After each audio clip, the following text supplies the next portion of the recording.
Welcome to Work Like a Human, a podcast from Go Innovation. When I say the word conflict, what comes to your mind? Do you think of something you've gone through recently? Do you maybe have a reflexive like, oh yeah, I want to avoid that? Or maybe you feel like, yeah, bring it on. Let's work this out. Many of us have had really negative experiences with conflict, and my guest today wants us to reframe how we think about conflict from something that's rare and should be avoided at all costs to something that is actually incredibly common and is one of the most productive forces to actually move us forward and potentially bring people back together. So my guest's name is Steve Beck. He's a leader development expert and a coach with a long history, particularly in conflict resolution. And so in our conversation, you're going to hear Steve talk about the essentials of conflict, how he thinks about and understands conflict in the simplest terms. You're going to hear about strategies to minimize the likelihood of conflict going bad. You're going to learn how to reframe your expectations to make conflict healthier. And we're also going to talk about personal resilience, which is necessary to navigate conflict well, as Steve shares some personal challenges that he had when his wife was diagnosed with cancer. You don't want to miss this conversation. I'm so glad to share it with you. So let's step into that now. I have really appreciated you have a very calming presence. And so full disclosure, you've worked with me and a team that I was a part of on issues of conflict. I've had a lot of conversations with you about leadership. We spent time together. So why don't we start off, just introduce yourself and what it is that you do. Yeah, so I have spent all my life working with people. I love working with people. I knew that from early on that I was not going to be a tech guy. I was not going to be a guy in a cubicle. So I've just loved human beings and human interaction and fascinated with human interaction my whole life. Spent the early part of my career, first 25 years in the social sector and nonprofit work. And then 10 years ago, launched out into consulting with a specialty in crisis conflict resolution, which ended up really, once I began more and more to understand the systemic nature of conflict, really into workplace culture coaching and consulting. So that's it, helping people work together more effectively, happier workplaces. Yeah, conflict is really frustrating, can come in a lot of forms. And one thing I remember you saying specifically is one of the mindset shifts we need to make is that conflict, maybe shifting our mindset from conflict is the exception, right, to conflict is sort of the norm. Talk about that a little bit. Yeah, that's a great point. So a lot of people I've worked with, they're calling me in the last ditch moment.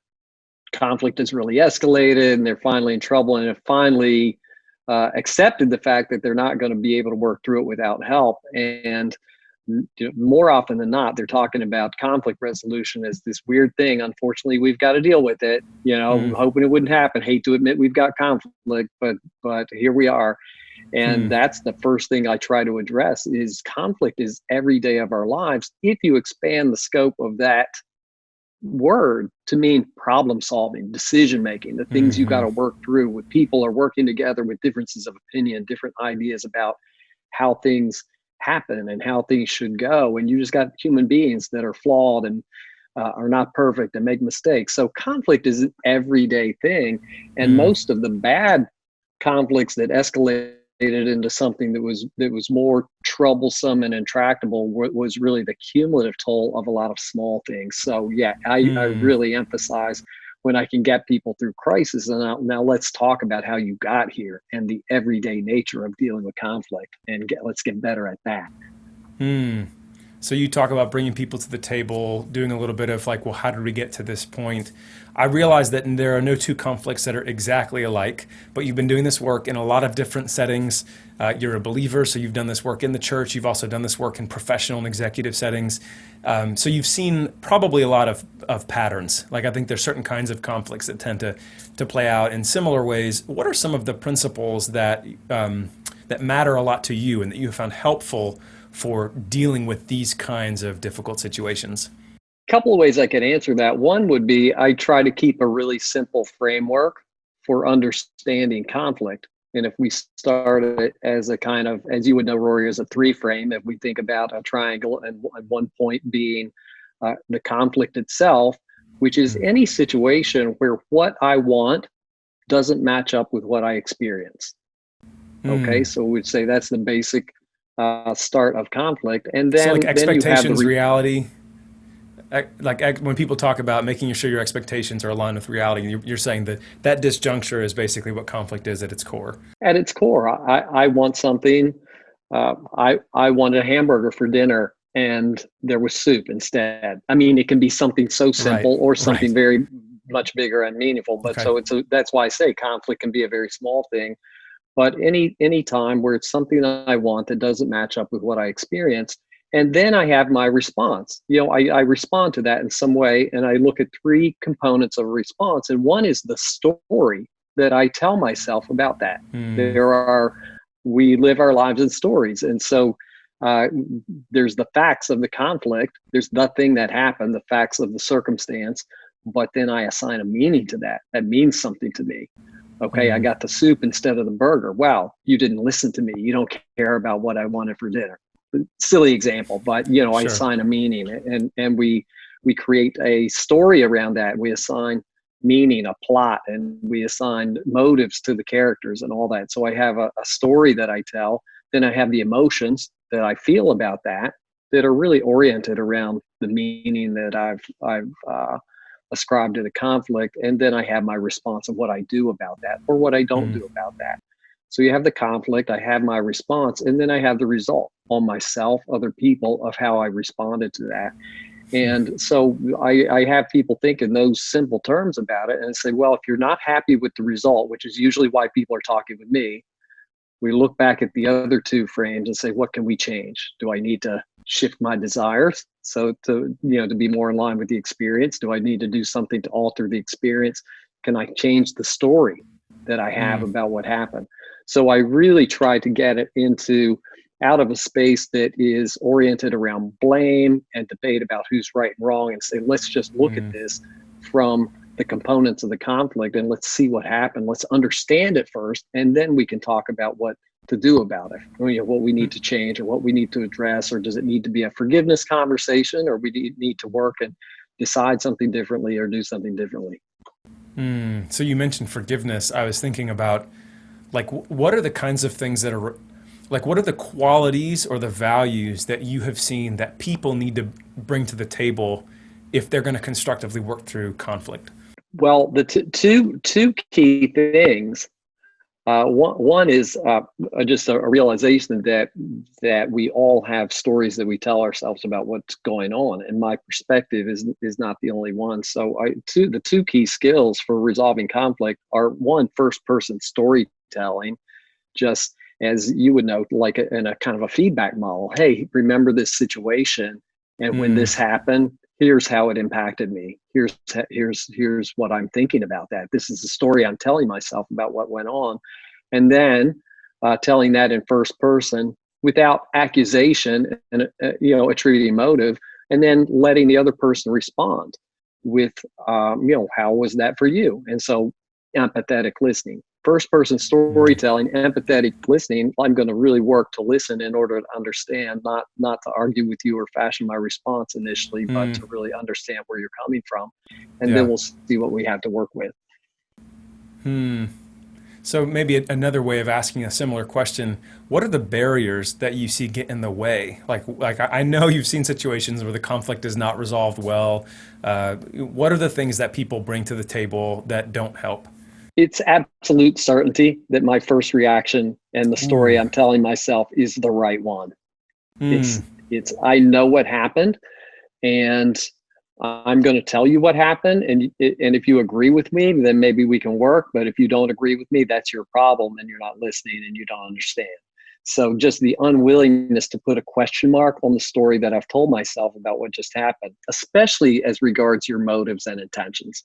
So just if you call that an absence of humility or whatever, but just Yeah. unwilling to be able to one, tell the truth about this is really how it impacted me, and this is what I'm thinking, but I want to hear from you. It's an Yeah. equal problem if I tell a story that's not really accurate, but and I pretend like it didn't have the impact that it did, if I kind of avoid the conflict in some way. So it's this combination of like, I want to tell the truth about my story. The problem is not that I have a story. The problem is that I think it's 100% right. And I'm not willing to listen to how things played out for you of what you really intended and what happened. Oh, yeah. So the problem is not that I have a story, and I agree with you. I think humans are storytelling creatures. Like that's how Mm. we narrative the world, right? And that's not the problem. The problem is when we leave no space for other data. I was laughing a second ago because it sounded like you were describing Facebook. and and so I wonder if we could talk for a moment. I've recently been doing a little bit of experimentation to try and see, is it possible to have constructive dialogue on that platform that doesn't just devolve into conflict, entrenchment. I read a study somewhere, I don't remember where, but that basically said they found that when people were exposed to opposing views in social media, it actually hardened them in their own. Like, so Mm. I'm wondering, what if you have any thoughts about like why does that seem to be the case anecdotally? Like it seems like social media just sort of entrenches us rather than pulls us. Like I'm trying to see if it can bring out this kind of dialogue of questioning. I've had my mind changed because of things that I've seen on social media, but I sometimes wonder where the others are who are doing that too. So I don't know. What do you think about that? Well, I so far have not experienced people making progress interpersonally via electronic means. It's so Mm. difficult, especially when Hmm. there are emotions involved and these nuanced, Yeah. where the need for nuance on very complex conversations. So I would Yeah. expand that even to include text messaging, email, electronic forms of communication to resolve Yeah. conflict on somewhat complex issues. I think you're just disadvantaging yourself. I'm not Yeah. saying it's absolutely impossible, but if I'm coming to a conflict situation, especially if it's serious, a significant issue for me or someone else, then why not use every tool I have available to me with eye contact and body language and tone of voice and the ability to respond immediately and Absolutely. not read between electronic lines. So, Yeah. but having said that, I find that social media, in terms of me working through my internal conflicts, right? And I mean, I'm maybe a bit odd this way, but because the nature of the algorithms, they tell me what I want to hear, and give me more of what I want to view. If I Yeah. can diversify my inputs in social media, that gives me practice of leaning into, responding to those differences in a social media platform Mm. that I'm going to encounter in real life. So I use it as kind of a training tool for myself to work Yeah. on my internal conflicts and look at how people are talking about things, not to respond to them in the platform, but just to listen and watch how people are responding. And that is actually the best tool I'm finding for educating me, especially on these social issues of how to respond in real life. I can begin to anticipate how people will respond to certain types of questions, certain types of Mm. conflicts and issues. And so it's a great training tool if you want to use it that way. I don't know that people are using it that way, but I'm probably a Yeah. bit odd. But I find it's a very valuable resource for understanding what people are talking about and how they're doing the conversations. I've said this to someone recently. Like, I feel like social media tends to sort of give you back an amplified version of yourself, right? Mm, There's like algorithms that, because that will drive engagement. If you feel like you're finding more of yourself, confirmation bias, it fuels that. And what I hear you saying is that's essentially the opposite of what you have to do if you want to be open to resolving conflict well. So let me maybe turn up the volume a little bit. I'm sure you've talked about this. What would you say to someone who says, are what you're describing about how to resolve conflict is that artificial both sidesism? What isn't it true that when you come into some conflicts, it is actually clear that one person is wrong and one person is right? And how do you handle something like that? sure. I mean, there are situations where there is right and wrong. There are conflicts that truly people truly are victimized. I mean, Mm. conflict is on a scale. If I take a very minor conflict over dinner or whatever Yep. compared to massive crimes against people. So there's a Yeah. continuum. A lot of what I'm dealing with is more in the category of everyday conflicts that happen in a workplace. But absolutely, Yeah. there are situations where people are truly victimized, where there really was a victim and an offender. And so that's what I think is helpful, is to realize that depending on the nature of the conflict and the severity and the issues involved, you have different processes and different ways that you have to go about that. Mm. And in yeah, a restorative justice Yeah. process, victim offender process, Mm. and serious Mm-hmm. crimes, that's very different from Yeah. getting two work colleagues together and stop, backbiting each other. So Mm. different types of conflict require different processes and uh, different things that you do to ensure the safety of everyone involved. Mm-hmm. And because when I'm doing conflict resolution, a lot of that is creating a psychologically safe space for everyone to be in, and Yeah. respecting, people can't be coerced into that. Typically, people have to, have a willingness to engage a certain type of conversation with certain types of boundaries and guidelines, and an expectation of, here's what we're going to work on. So Mm. absolutely, even though most of what we get in trouble with is day-to-day conflicts that could be Yeah. more easily resolved if we deal with them more quickly. Obviously, and the world we're in right now, there are very serious things that happen as well Sure. that are not easily resolved. Yeah. What you mentioned these little things can add up until it gets to some kind of a breaking point, and that's normally when you're called in, right? So, what are the things? Because I think we deal with all kinds of things, right, in our daily basis, and you kind of have to triage, like, is this a minor annoyance that I can live with? But those minor annoyances, they become bigger and bigger, like betrayal. You and we've taught trust and betrayal before, and you can have a minor betrayal that's unintentional, but then they pile up like pebbles over time, and then you've got a mountain. So what are some ways that people listening or watching can break that cycle to not allow something to get to the point where someone like you has to be called in? One of the big things, especially for people in a leadership role, if they're positionally the leader of a team or an organization, I think oftentimes can underestimate how difficult it is for people to approach them with conflicts or things that feel like Mm, offensive or a slight or something like that. And so from a leader standpoint, just being proactive. I was working with some guys this week, and they're going through a massive change. Actually, it's a great change in their business. They just doubled the size of their business, and they are, wow.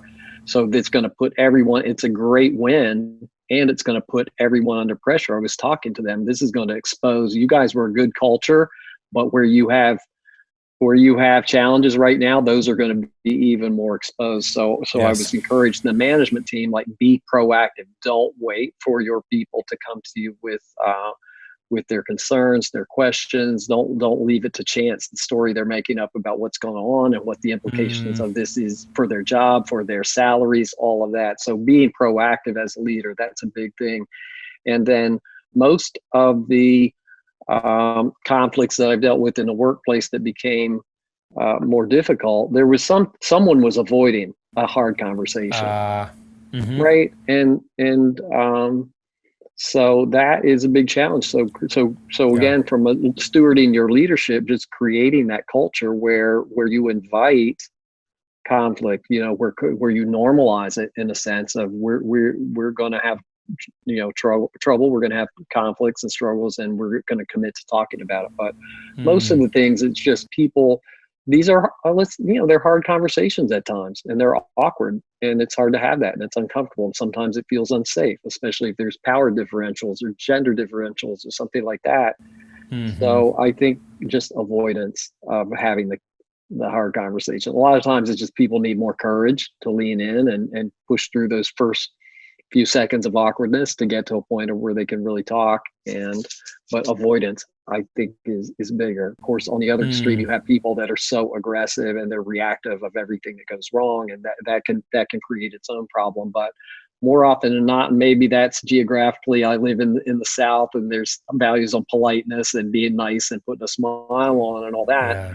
But I find the most common has been avoidance and not a willingness to have that awkward conversation early enough, by just Mm. fear, or just assuming, oh, that's not a big deal, it'll work out, or it won't be that bad. And but people just avoiding the tough conversation. Yeah, I had the thought earlier, and this is bringing this back up, that sometimes people aren't actually self-aware about how frustrated they are. You know, they don't realize, and I think we just live in a very frenetically paced society, and we don't always have habits of self-reflection where we are able to sit down and like sort through our feelings, put names to them, put sources to them, and then think about, what is this doing to me? You know, what is this adding stress to my life? This may seem minor, but it's actually been going on for a month, and I didn't realize it. It's actually about to drive me crazy.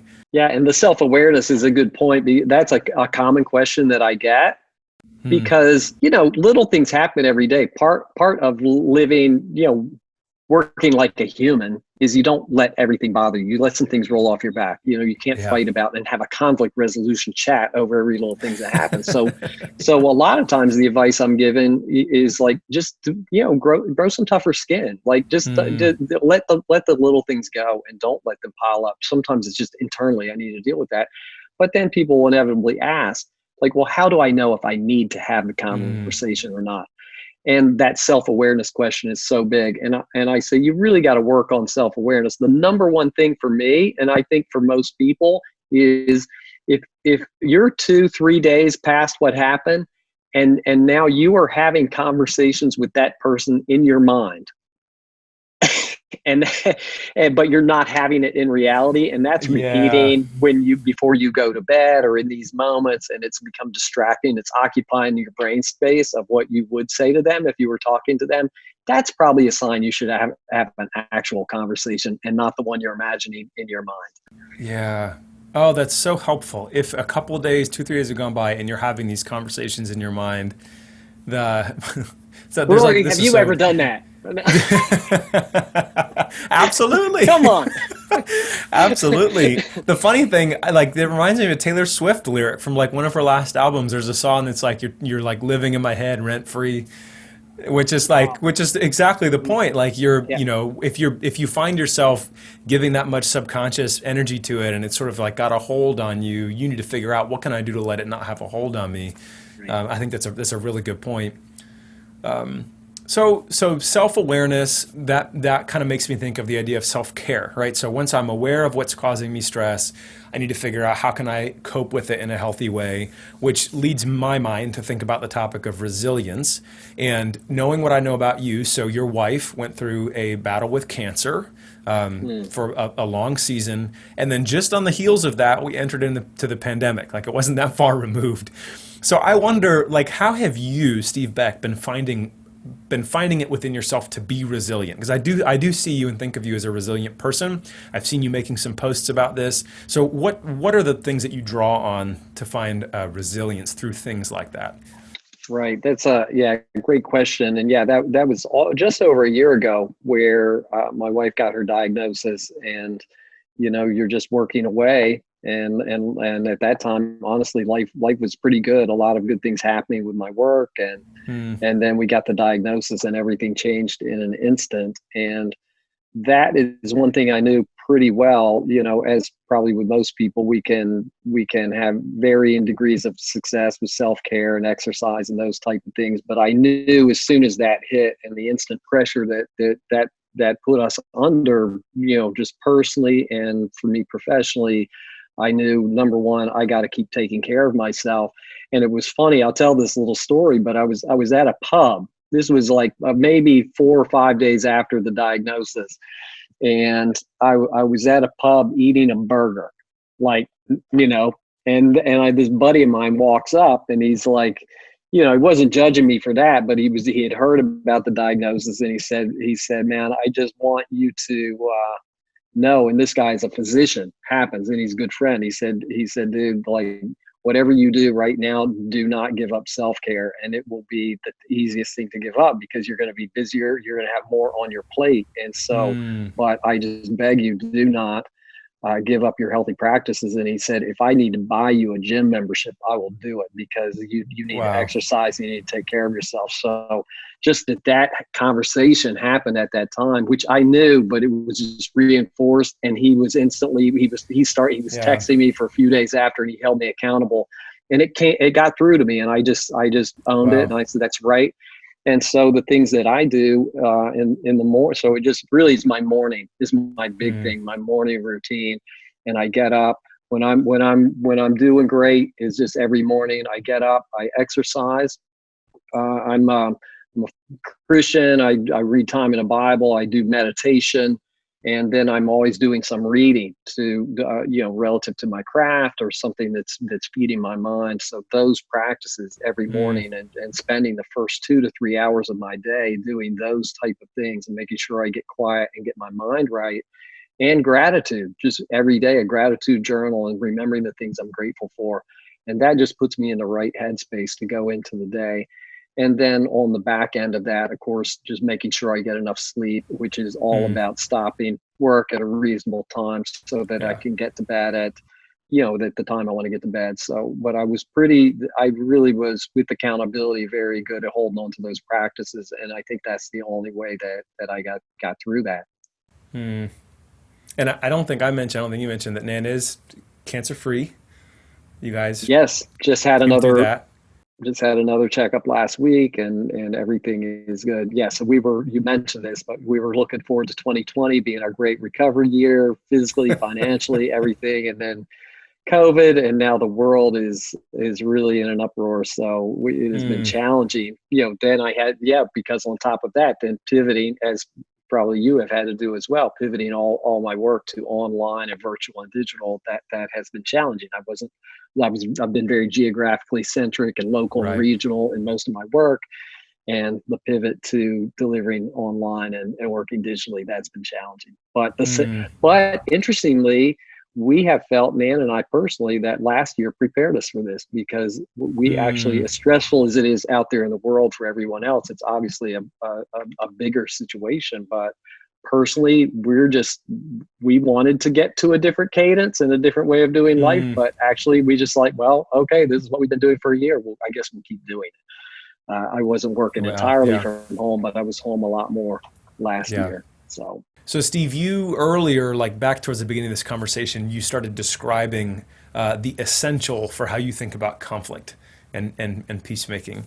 And I know that leadership essentials, these are simple symbols distilled from complex research and practice that Go Innovation uses. You've done work alongside of Go Innovation in different ways. I wonder if you could talk about, if my memory serves me, before coming alongside Stedman, one of our co-founders and others, you hadn't really thought in terms of what is the essential for me for conflict, if I remember correctly. And then after working with us a little bit, I think Stedman maybe said, what is the essential for peacemaking or for conflict resolution? Can you talk a little bit about that? How did you get to that point of being able to say this is the essential? Well, that's great, and that been such a great thing of affiliation with you guys and being able to interact, and just conversations we've had was how to boil something down the least at a conceptual level that is of enough simplicity that people can get their minds around it, and so critical for conflict resolution, because conflict is a mess when it's serious. People, that's one of the things, people are confused and they've tried different things and they don't know what to do and how to break it down. So I think it's really, I've tried different things. I keep teaching and pay attention to what resonates with people and try again. So it's been a very iterative process of especially over the last year when I've taught, and we really, within being connected with you guys, just a personal challenge to how can I essentialize this? How can I make it more simple and just accessible? As a launch point, at least. Of course, complex, you can read loads of books, there's lots of new ones, but how can I give something that's very simple and meaningful and actionable that people can do with or without help? And I can't describe all the steps of that, but it's basically being challenged with you guys of make it more simple, because I think what I was doing before was more complicated than it needed to be. But it's been a process of trying that in coaching conversations, in mediations, in workshops. So it's been a process of refinement over the last year. Yeah. Well, Steve, as we approach the end of our conversation, is there anything that you would like me to ask you or that you would like to say that hasn't come up yet? Well, in your prep questions, you asked, in terms of what I had been through personally. One of the things I always tell people in conflict, because sometimes people have a lot of shame in conflict, or they people are afraid to reach out. It's almost like therapist. I mean, I've made jokes at times. People don't want to be seen to be having lunch with me because the people around them in our small little city will think, oh, they must really be in trouble. They have to talk to Steve, you know. Uh-huh. So there can be a kind of a stigma of admitting that you need to get help.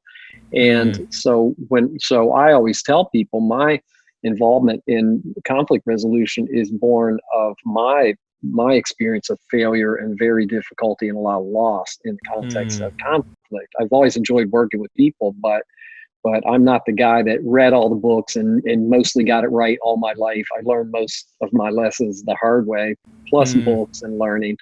So thinking back to particular leadership situation when I was involved with leadership in a church situation in 2008 and 2009, and we had launched out a couple of churches out of this one church, and then the economic fallout of 2008-9 hit, and so we were losing money, and then we had some internal conflicts. It was kind of a perfect storm of attrition and loss of income and internal conflict, and ended up having to lay off staff. I voluntarily left my own job, but stayed involved in the leadership in a volunteer basis. And honestly, it just didn't end well. and at that point, it was so devastating to me because I just, at that point, I just wanted out. I literally started painting houses. Because I had done that when I was out of college. So I went back. I'm like, house painting contractor. That's a great one because the worst thing that can happen is the color is wrong and we can change it. I'm like, and I was in such a bad place. I thought I'm never going to be happy again. I don't want to work with people again. Like I'm just done and part of that was just a sense of, self, anger at myself and a sense of personal failure, but also resentment towards other people that they had not, done what I wanted them to, that the situation had not worked out like I had wanted. But that became a time of deep soul searching and realizing that in order to work with people in conflict, I really had to get free of my own imagination, my savior complex, if I will, or some imagination that I could control outcomes. And so these were important learnings of just adopting more of a growth mindset regarding my own failures and being more eager to ask for help, because that was a big problem. If I say I had two problems that got me into that trouble, one was the unwillingness to reach out for help early enough and just assuming I got this, or not knowing who to turn to. And then two was imagining I could really control outcomes with other people. And both of those were foolishness. Imagining I can control outcomes with other people. That boundary is so important to have, recognizing that you cannot do that. Right. So that, through the process of my own, counseling, mentoring, whatever, and coming to grips with internally myself, that is what is really what I say was really a turning point in my effectiveness of working with people. And I had done good work before. It's not like it was bad, but that's what I would say if I had anything to close with is like seek wisdom. Man, if you get in trouble and you get stuck, there's someone that can help you. Reach out. And then two, stay, do the best you can, work well, good practices, good processes with people, lead people well, but understand that you're ultimately not in control of the outcomes and people are going to do what they're going to do. So you do the best you can. But keeping that straight for me has made a lot of difference in terms of the freedom and confidence and courage that I can have in situations, and the open-handedness to not coerce people or try to manipulate them into making something happen that I want to have happen in order to look successful as a facilitator. So just be free myself and giving other people freedom as participant and not trying to manipulate things. So I had thought about that, so I like to share that, and that's probably it. Yeah, man, thank you for sharing that. That's such a great note to end on, Steve. Lots of respect for you. I really appreciate the things that you've taught me about conflict and peacemaking, and I know that this is going to be beneficial for people to hear. So I really appreciate your time. Thank you for joining me on Work Like a Human. Rory, it's a privilege to be on, man. Thanks for inviting me. I really, really appreciate it, and look forward to talking more.